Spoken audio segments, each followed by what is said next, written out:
Bonjour et bienvenue sur Plume à Papote. J'espère que votre début d'été se passe magnifiquement bien, mais si vous regardez cette vidéo, c'est peut-être que vous êtes en quête de lecture.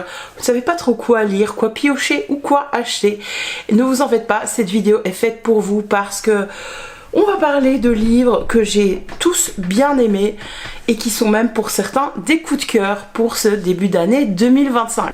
Bien entendu, je filme Mon chat débarque, comme d'habitude, donc la vidéo risque d'être, comme d'habitude, un petit peu folklorique. D'abord en profiter pour vous remercier de votre soutien ces dernières semaines sur Instagram, sur Discord et sur Twitch quand j'ai streamé, parce que c'est là, on va pas se mentir, que je me suis concentrée pour ces 2 mois très chargée professionnellement parlant pour moi, et donc j'ai pas pu être présente vraiment sur YouTube, même pas du tout, à l'occasion du Heartstopper Book Challenge. Je vais bien entendu vous tourner un petit bilan de mon challenge, vous expliquer ce que j'ai lu, comment ça s'est passé également avec les participants en équipe et les participants solo. Bref, ça arrive, donc n'oubliez pas d'activer les notifications et de vous abonner pour ne pas louper ça. Mais en attendant, on va revenir en arrière dans le temps sur mes lectures de mars. Comme je vous le disais, eh bien, au mois de mars, j'ai fait de très bonnes lectures, voire uniquement de bonnes lectures, et j'ai eu des coups de cœur. Les cerfs sous le velours noir de Charlène Ferlet, que moi j'ai dans cette édition bibliocoffre. J'ai beaucoup apprécié le livre. Ici on a un objet livre assez exceptionnel, on va pas se mentir, même si je ne suis pas fan de l'esthétique par exemple de cette illustration ou encore de cette illustration, mais si vous lisez le bouquin vous comprenez totalement pourquoi la maison d'édition a choisi ça. Par contre j'adore vraiment ici la couverture là, sans la jaquette.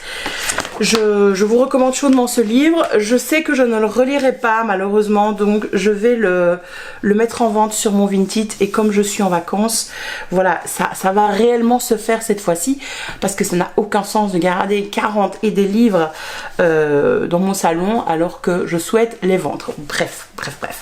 Parlons un petit peu du bouquin en lui-même, puisque ça c'était sur l'objet livre, qui est de qualité, franchement belle édition. Vous pouvez le retrouver dans son édition habituelle. Je pense que c'est les éditions Plume Blanche qui le publient, si je ne me trompe pas. Ça parle, ce livre, je vous avais fait un réel sur Instagram au moment du carnaval de Venise, parce qu'il y avait plein de réels de gens qui étaient au carnaval, etc. Ça donnait trop envie, et alors moi j'avais choisi ce livre là justement pour ça, parce que ça se passe en pleine période de carnaval dans une ville fantasmée entre Venise et Florence. Donc moi j'ai visité Venise il y a quelques années, Florence jamais. Je vous laisserai juge de voir si ça ressemble à cette Florence là, à la réelle. Mais pour Venise on y était totalement, et au carnaval moi j'y étais, dans un monde pas féodal, mais vous voyez, du moment où la Venise à la Renaissance était florissante, et pareil pour les villes italiennes. Et c'est un monde de fantasy, sachez-le. Le prologue nous plonge déjà totalement dedans. Le world building est fou, malade. Les personnages sont hyper intéressants. Je vais déjà commencer par ça. Et pour vous faire le petit résumé de ce monde complexe et de l'intrigue également très complexe, je vais vous dire qu'on va suivre notre héroïne. Si je me souviens bien, elle s'appelle Francesca, mais maintenant j'ai un gros doute. Oui, c'est bien ça, Francesca Sebastiani. Elle va, dans le prologue, on la découvre en fait lors d'une procession funéraire. Elle accompagne les dépouilles de son mari et de son enfant qui ont succombé à une épidémie. Et c'est le cas de quasiment tout le monde dans la ville où elle réside. Et malheureusement, les gens n'ont qu'une seule façon de régler l'affaire, c'est de se tourner vers le divin, vers les anges, de faire appel à leur miséricorde pour que justement cette épidémie cesse. Et c'est le jour des funérailles de son enfant et de son mari qu'un ange apparaît dans la ville et décide et affirme que l'épidémie va être prise en charge et que cela cesse maintenant. Mais il est trop tard pour Francesca, elle se retrouve veuve, elle se retrouve orpheline d'enfants, même si ça ne se dit pas, et donc on va dire sa vie est quand même fortement détruite en l'état actuel des choses. Ça vous plonge déjà dans l'univers, donc on est bien dans un univers de fantasy, il y a un aspect magique présent mais assez lointain. On a ces anges, ces êtres qui se mêlent des affaires des hommes, mais via leur propre église en quelque sorte, leurs cardinaux, archiducs, etc., etc. Et donc pour les gens du commun, bien entendu, les anges, c'est quelque chose de très lointain et qui n'est pas si présent que ça dans leur quotidien, mis à part via la religion. Donc on va retrouver Francesca qui est quand même en deuil, et un sacré deuil, et elle retourne dans la maison paternelle pour accomplir les volontés de son père, étant donné que son grand frère à elle, et donc le fils aîné de son père, est décédé dans d'obscures circonstances. On ne sait pas trop bien ce qui s'est passé, elle n'en sait pas plus, et elle va commencer à mener l'enquête, entourée de son petit frère qui a été renié par le père, donc ça vous donne un peu une situation de la famille, et des amis influents, on va dire ça comme ça. Et donc elle va se perdre à différents moments dans la ville, dans des intrigues de la cour, dans des intrigues amoureuses, qui va épouser qui, etc. C'est d'une richesse politique assez dingue pour l'épaisseur du bouquin, et pourtant tout est clair, tout est compréhensible et vraiment extrêmement bien amené. Je m'attendais pas à aimer autant ce livre, je dois bien vous l'avouer. Je m'étais dit en le découvrant, bon ok, le pitch a l'air sympa, mais est-ce que l'écriture va me plaire, etc. Oui, ça m'a plu, et oui, je trouve que le livre vaut le détour personnellement.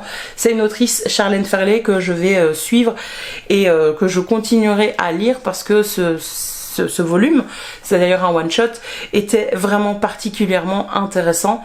Moi je m'y suis crue, et le fait aussi qu'elle mette des personnages si modernes dans cet univers de la Renaissance, du XVIIe siècle, XVIIIe siècle, c'est très très intéressant. Alors Francesca n'est pas si moderne que ça, même si elle a une rage féministe, vraiment, de vouloir s'affirmer, de ne pas comprendre, si, elle comprend très bien qu'elle ne peut pas gérer la famille, qu'elle ne peut pas devenir l'héritière de son père, mais ça la met finalement dans une certaine rage, parce qu'elle est aussi forte, voire même plus forte que ses deux frères. Mais son frère est particulièrement moderne, par exemple. C'est un personnage qui a des réactions de quelqu'un de contemporain, et donc ça c'est particulièrement intéressant. J'ai trouvé aussi que c'était extrêmement bien fait, parce que c'est pas noir ou blanc. C'est assez gris, c'est vraiment très très humain finalement.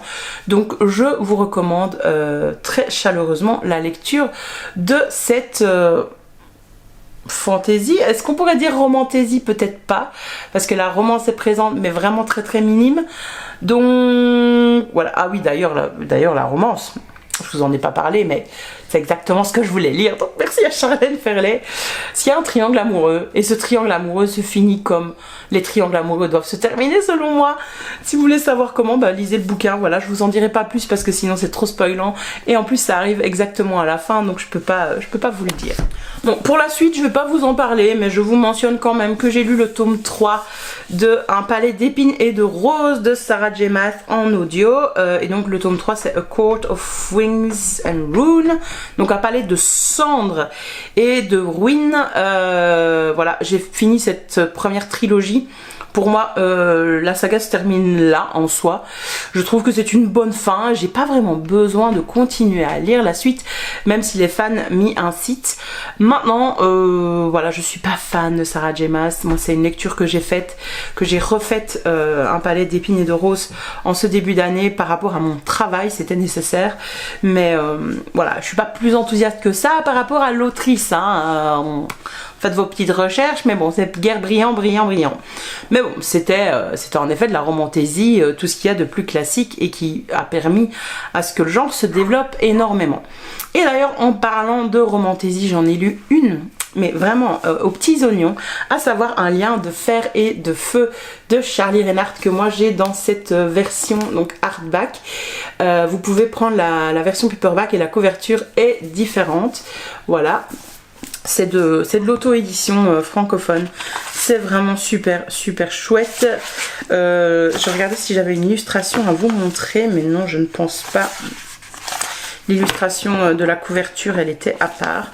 mais c'est à nouveau un très bel objet livre, voilà. Il n'y a pas de jaspage, mais je regrette absolument pas de l'avoir acheté dans cette édition hardback. Ça protège quand même bien mieux les livres que le... c'est le brochet ou le relié maintenant, j'ai un gros doute, mais voilà, pour les termes français. Mais bref, de quoi ça parle ça? Donc déjà, je dois quand même vous signaler que je suis en partenariat avec Charlie Reinhardt, qui d'habitude en fait me fournit les audiobooks, non les audiobooks pas du tout, les e-books de ces livres, et je les lis toujours avec beaucoup de passion et beaucoup de plaisir.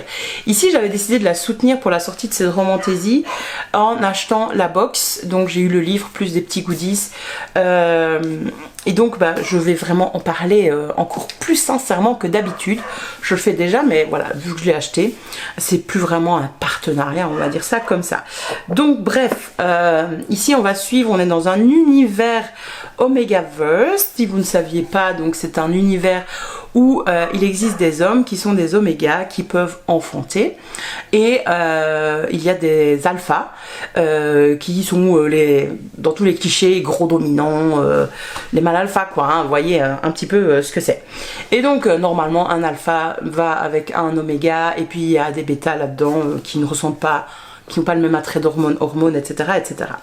Le souci ici, c'est qu'on va suivre Valen, un oméga qui fait des études, et pour en fait finaliser son cycle d'études, je pense que c'est son doctorat, un de ses professeurs le lui refuse parce que justement il est oméga. Et donc la directrice de son université va quand même trouver une parade et va lui dire: on va pouvoir contourner cette interdiction qui fait que tu ne peux pas étudier, finir tes études, et défendre ta thèse en t'envoyant à la guerre, parce que le monde dans lequel vit Valen est en guerre, mais la guerre elle est assez lointaine de la capitale, c'est une guerre de tranchées, et donc il lui dit: tu n'iras pas bien sûr au front en tant que soldat, en tant que chair à canon, mais en tant que chercheur, tu vas être amené à collaborer avec des gens qui créent des armes justement pour que il y a un shift dans la guerre et qu'on puisse la remporter. Je vais poser le livre parce qu'il est très lourd. Vous l'avez vu. Et donc Valen va accepter, et il va regretter tout de suite d'avoir fait ça, mais en attendant, il n'a pas le choix. Et donc il va se retrouver dans ce no man's land, dans les tranchées, etc.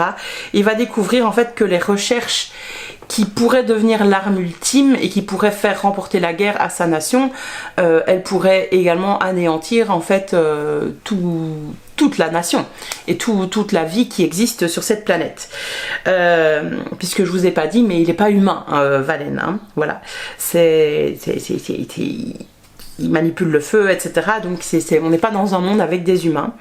Et donc justement face à cet ennemi implacable, c'est des espèces de gros cafards, c'est génial, il nous dit que ça.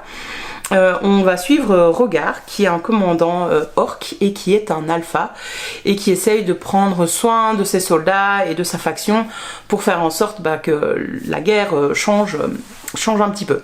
C'est bien entendu extrêmement compliqué dans ce contexte de se créer ne fût-ce qu'une amitié, etc. Surtout que les deux sont très très différents. Valen, c'est un oméga extrêmement indépendant. Rogar, c'est un alpha, mais il est blessé, il a été renié par sa tribu et il le vit très très mal, et il essaye de retrouver finalement un sentiment d'appartenance, mais on sent bien qu'il est là, qu'il participe à cette guerre en fait pour se punir, et il va falloir continuer à lire pour savoir ce qui s'est passé en fait. Et malgré tout en fait, ces deux hommes enfin je dis ces deux hommes mais c'est pas des hommes, vont se rencontrer et développer dans un premier temps une relation physique qui va prendre de plus en plus d'ampleur. C'est un contexte particulièrement déchirant, on ne peut pas s'empêcher de penser à la Première Guerre mondiale, aux tranchées, etc. Il y a vraiment une réussite particulière, je trouve, et un talent particulier dans la plume de Charlie Reinhardt, parce qu'elle arrive à nous faire ressentir l'horreur et à nous faire prendre conscience des petits moments en fait de respiration que les deux héros peuvent trouver en compagnie l'un de l'autre. Alors elle nous malmène jusqu'au bout, vraiment.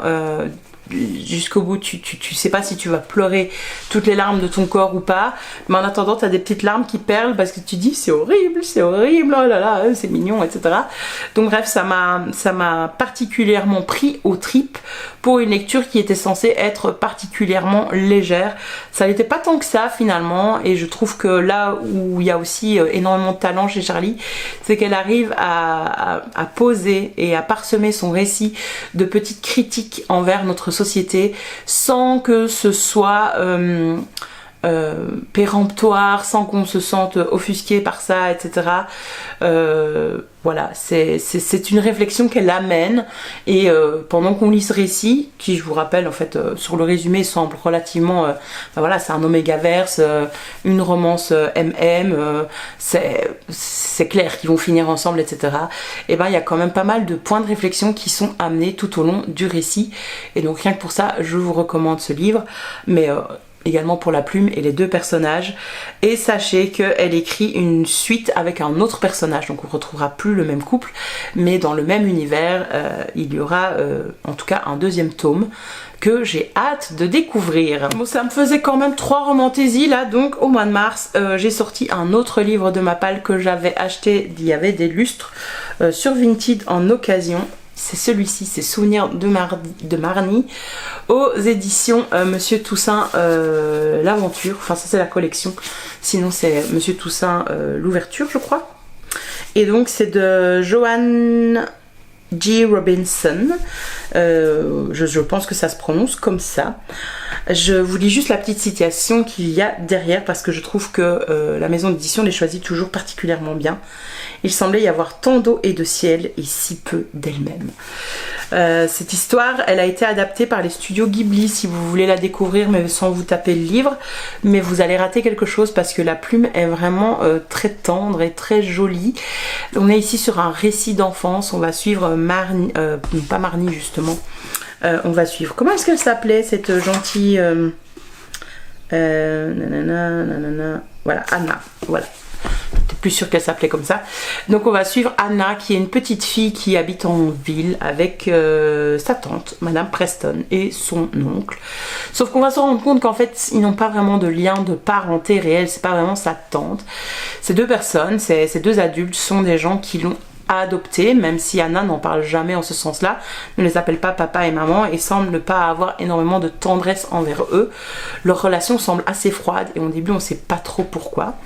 Et il se fait que Marnie est une enfant, Anna est une enfant un petit peu compliquée à gérer pour du point de vue de ses émotions, et donc la décision est prise de l'emmener à la campagne, à la mer, chez des amis des Preston, pour qu'elle puisse passer un été plus calme, loin des tribulations de la ville, loin de l'ennui, loin des personnes qui ont pu l'embêter à l'école, etc., etc. Donc Anna va se retrouver avec une indépendance folle pendant son été. C'est une petite vie de village, quoi, en ruralité.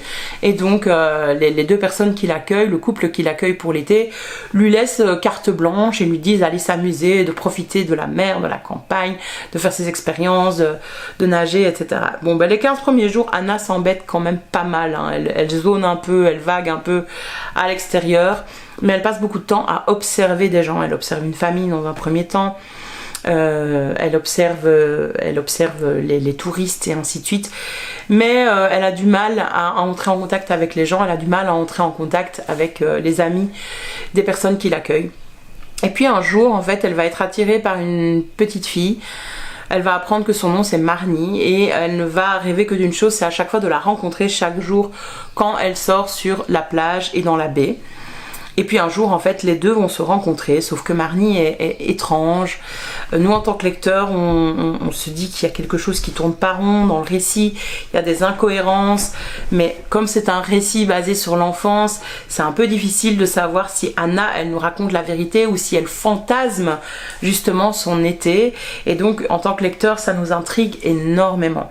Voilà, c'est Ça m'a fait penser par exemple aux livres que je lisais, par exemple au Club des 5 quand j'étais petite, mélangé avec un peu du Frances Oxon Burnett, vous voyez, genre Princesse Sarah, la petite princesse, ou le petit Lord de Fauntleroy, ou voilà.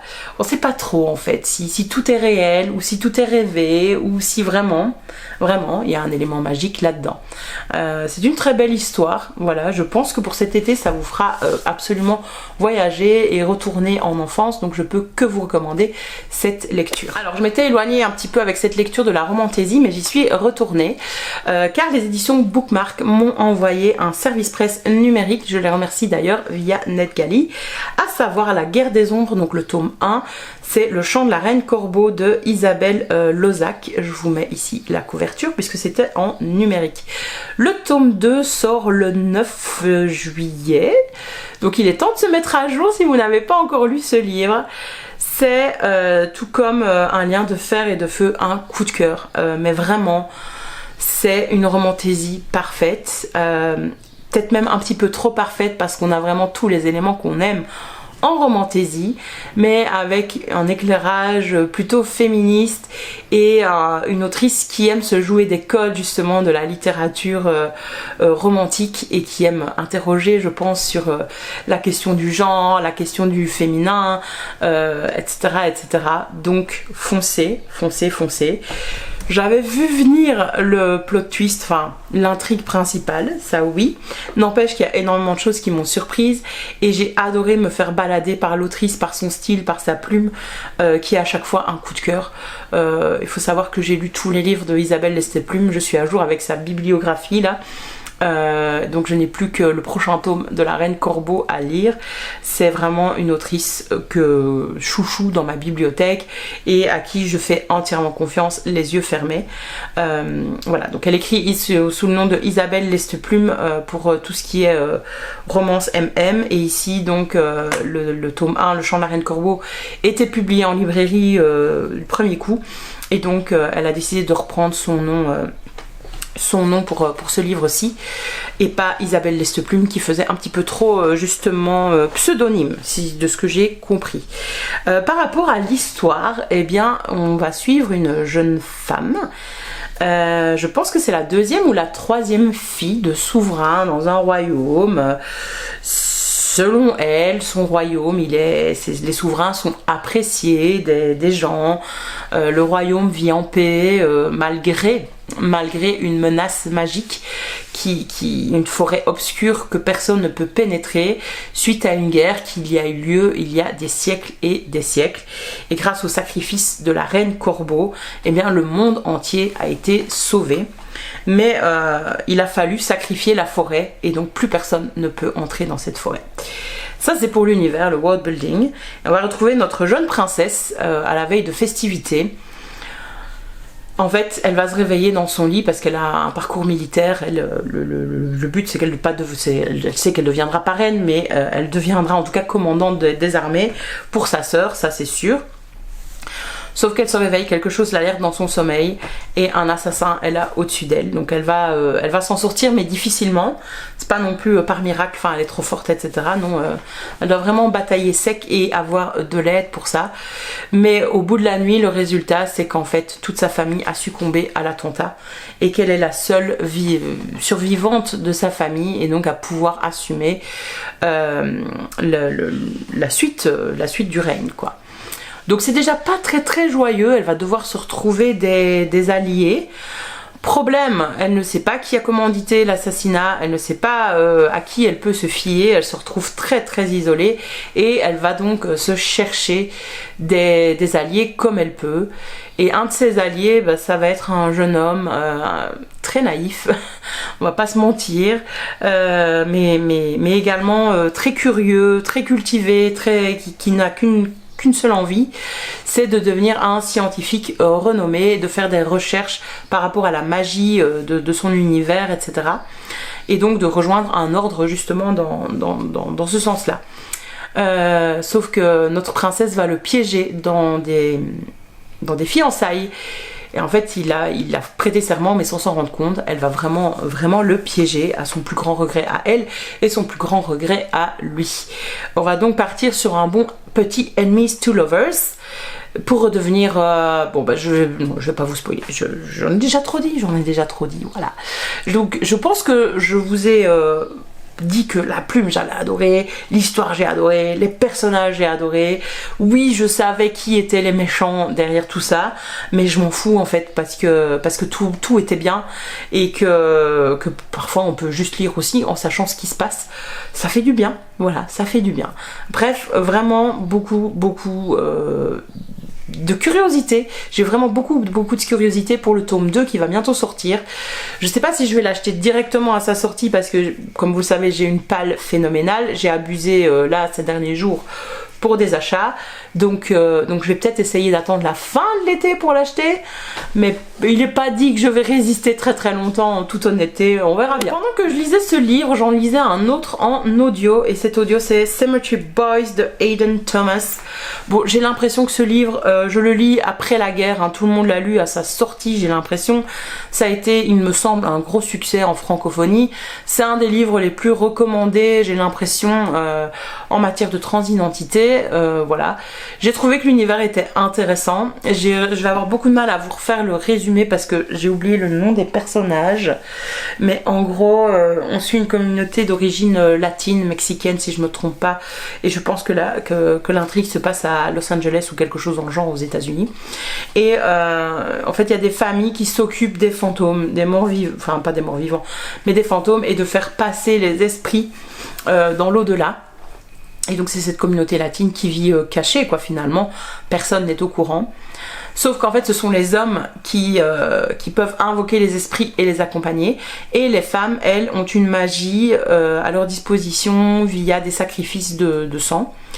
Sang d'animaux bien sûr, et on va suivre deux amis, donc un jeune homme trans et sa cousine si je me souviens bien, ou en tout cas sa meilleure amie qui est végane, voilà. Donc elle n'a pas accès à la magie puisque elle se refuse à faire des sacrifices animaliers, et la magie interdit, les règles font qu'il est interdit d'utiliser du sang humain. Et notre jeune homme trans, ben, le souci c'est que bah oui c'est un garçon, mais sa famille a du mal à accepter ça, c'est pas trop comment le prendre, etc. Dire oui, tu peux participer à tout comme les autres hommes, etc. Et son papa en fait a une peur, il l'accepte totalement, il y a beaucoup d'amour de la part de son papa, mais son papa ne sait absolument pas si la magie va marcher comme elle devrait fonctionner, et donc il y a un peu cette volonté de son papa de le protéger, sauf que bien entendu son fils qui est adolescent ne le prend pas du tout comme ça, mais plutôt comme un désaveu. Donc les relations familiales sont assez compliquées, surtout que la maman est décédée, et voilà quoi. Il y a des vibes vraiment de Coco, si vous aimez bien ce Pixar, ou vous aimerez bien ce livre, je pourrais beaucoup mieux en parler, je suis désolée. Mais comme je l'ai lu il y a quelques temps et en audio, que j'ai pas le livre sous les yeux, je peux pas vite relire le résumé pour avoir tout ça. Et puis de toute façon je pense que voilà, le livre il est connu et archi connu. Très bonne lecture à nouveau, comme toutes les autres que je vous ai citées avant. Et maintenant, parlons d'un autre genre qui est peut-être la moins bonne lecture du mois de mars, mais qui reste une bonne lecture, voilà. C'est Prime Time de Maxime Chatham, que j'ai aussi lu en audio. Je lis principalement les Maxime Chatham en audio depuis de nombreuses années. Je vais commencer les livres audio avec lui quasi, j'adore. Ici, on est très loin de son univers habituel, horrifique, etc., ou de tueurs en série. On est plutôt sur du terrorisme avec une prise d'otage en direct, d'où le titre Prime Time, lors du journal télévisé le plus suivi en France, le JT de 20h ou 20h30, je sais plus, mais bref voilà. Et donc on va suivre tout ce qui se passe via les yeux d'une jeune journaliste. Elle a la trentaine et elle est en charge en fait dans la régie, etc. C'est elle la petite voix dans l'oreillette du présentateur qui est pris en otage avec toute l'équipe technique sur le plateau forcément. Et donc elle va pouvoir communiquer avec le preneur d'otage, et ça va donc en faire une interlocutrice privilégiée qui va négocier via les conseils du... Comment ça s'appelle pas les militaires, les policiers qui interviennent comme ça. Je vais plus retomber sur le nom, enfin bref. C'est pas les policiers d'ailleurs, c'est la gendarmerie en France. Vous avez encore la gendarmerie. Donc bref, c'était un livre assez intéressant dans le sens où il questionne énormément notre société, l'information. Maxime Chatham est pas neutre dedans en tant qu'auteur. Il fait pas mal de remarques sur MeToo, des remarques comme quoi l'impunité c'est fini, etc. Alors vu que son épouse elle baigne dans ce milieu-là, moi j'ai pas pu m'empêcher à la lecture de me demander s'il n'y avait pas des balles perdues pour certains ou certaines qui avaient travaillé avec son épouse. Je ne sais pas. Quelle partie est fantasmée, quelle partie ne l'est pas, c'est un petit peu difficile à dire vu les liens qu'il peut avoir justement avec le monde télévisuel. C'est un livre vraiment distrayant, hein, ça je ne vais pas vous mentir. J'avais capté le retournement de situation, le plot twist qui était derrière la prise d'otage. J'ai trouvé l'argument un peu léger honnêtement. Pas dans le sens où ça se justifiait pas, mais au vu de ce qu'il nous avait dévoilé, etc. Il y avait une espèce de dissonance selon moi, et donc j'y ai pas totalement cru, voilà. Mais je vais pas vous spoiler. Le souci c'est que si je dois argumenter mon avis de A à Z, je dois vous spoiler énormément, et spoiler un livre comme ça, vous le lirez pas du coup. Donc on va pas le faire, mais plume efficace comme d'habitude avec Maxime Chatham et personnages assez intéressants. C'est des livres qui disent quelque chose de nos sociétés, hein, mais de façon pas toujours subtile, ça c'est clair. Il est rentre dedans quoi, voilà. C'est pas cru, mais c'est rentre dedans. Et enfin, parce que cette vidéo est beaucoup trop longue, terminons par un dernier coup de cœur. Il y en a eu pas mal hein, quand même ce mois-ci, pour ce mois de mars. C'est le tome 1 de Last Binding. Et donc le tome 1 c'est A Marvelous Light de Freya Marske. Dans cette édition, donc oui, ils n'ont pas traduit les titres en français. Moi j'avais pris l'édition collector, donc avec le jaspage et en hardback. J'aime bien parce que c'est un petit peu différent des autres, c'est un peu rétro. Et alors à l'intérieur on a cette superbe illustration de nos deux protagonistes. Donc comme vous pouvez le voir, on est sur à nouveau une romantaisie, mais plus sur la fantaisie que sur la romantaisie, hein, on va pas se mentir. Ah, j'adore le papier. J'adore ce livre, j'ai vraiment adoré l'objet, le manipuler, il est léger, le papier est particulièrement bien choisi, etc. Et l'histoire était géniale, voilà, sachez-le. Donc, de quoi ça parle? De mystère, de magie et de meurtre, voilà, comme ça vous savez tout. Ça se passe dans un univers victorien, je sais pas si c'est la reine Victoria déjà, mais je crois que c'est la reine Victoria, oui. Et donc, on annonce, on est en 1908, c'était encore la reine Victoria ou c'était Edward? Je sais plus. Reine peut-être monde édouardien, oui voilà. Angleterre édouardienne mais alternative, puisque dans cette société édouardienne en fait la magie est présente mais c'est secret, voilà. Et donc on va suivre un jeune noble désargenté, Robin Blythe, qui pensait avoir en fait décroché un poste mineur parce que il est désavoué, sa famille aussi, etc. Et donc un politicien haut placé mais véreux, si vous voyez le genre, l'a placé dans une voie de garage. Sauf qu'en fait cette voie de garage n'est absolument pas une voie de garage parce qu'il est en charge du ministère de liaison avec le monde magique. Voilà. En gros c'est ça. Donc très important parce que le précédent homme politique qui tenait cette fonction a disparu depuis 3 semaines et on ne le retrouve pas. Donc c'est assez compliqué quoi, hein. Donc voilà, c'est une méprise administrative en fait. Le Premier ministre l'a foutu là, à ce poste là, en ne sachant pas ce qu'il faisait réellement. C'est pas le Premier ministre mais bon vous avez compris quoi. Donc le souci c'est que avec ces nouvelles fonctions, Robin il est frappé d'une malédiction qui va le tuer à petit feu. Donc il doit mener l'enquête, il doit s'en sortir et pour ça il va être accompagné d'un jeune noble, Edwin Corsi, c'est son homologue mais magicien. Il est très brillant mais il est très très secret et Edwin il cache beaucoup de fêlures en lui, c'est un personnage assez torturé de par sa famille parce que c'est lui le plus faible magicien de sa famille et que donc il est capable de rien comparé à ses frères et sœurs et ça l'émeut beaucoup. Sa maman est fragile psychologiquement, elle est malade, elle ne va pas toujours bien et sa maman s'inquiète énormément pour lui, donc il essaye de faire bonne figure, mais voilà. Donc les deux, Robin et Edwin, ils sont issus de mondes totalement différents et ils vont être contraints de se retrouver à s'allier pour justement mettre à jour ce qui s'est passé et un complot assez faramineux qui risque de mettre toute l'Angleterre en danger. Voilà, je vais pas vous en dire plus, c'est pas mal quoi, voilà. Alors je sais pas si Freya Marks elle est queer, je n'en ai aucune idée et loin de moi l'envie de la ôter ou quoi, mais je trouve que ce livre a quelque chose de queer de bout en bout, c'est pas une romance MM comme il peut y en avoir plein. Oui, il y a des scènes olé olé dedans, mais je les ai trouvées moi particulièrement touchantes, particulièrement bien faites. Je sais pas, j'ai vraiment été touchée par ce livre alors que je ne m'y attendais pas.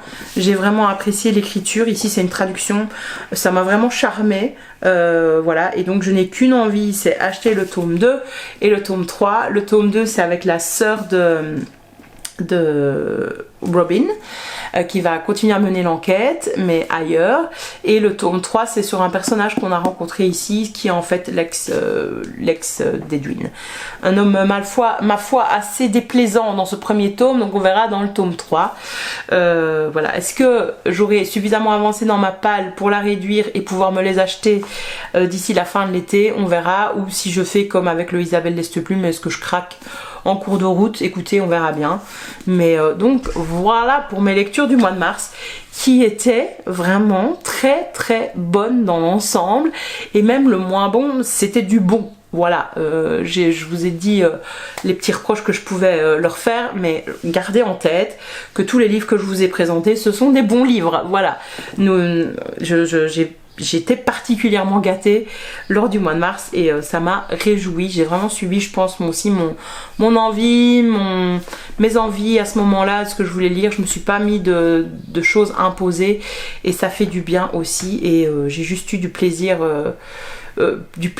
en lisant pendant toutes ces semaines du mois de mars. Donc voilà, j'espère qu'il en a été de même pour vous, qu'il en sera de même pour vous durant tout le mois de juillet.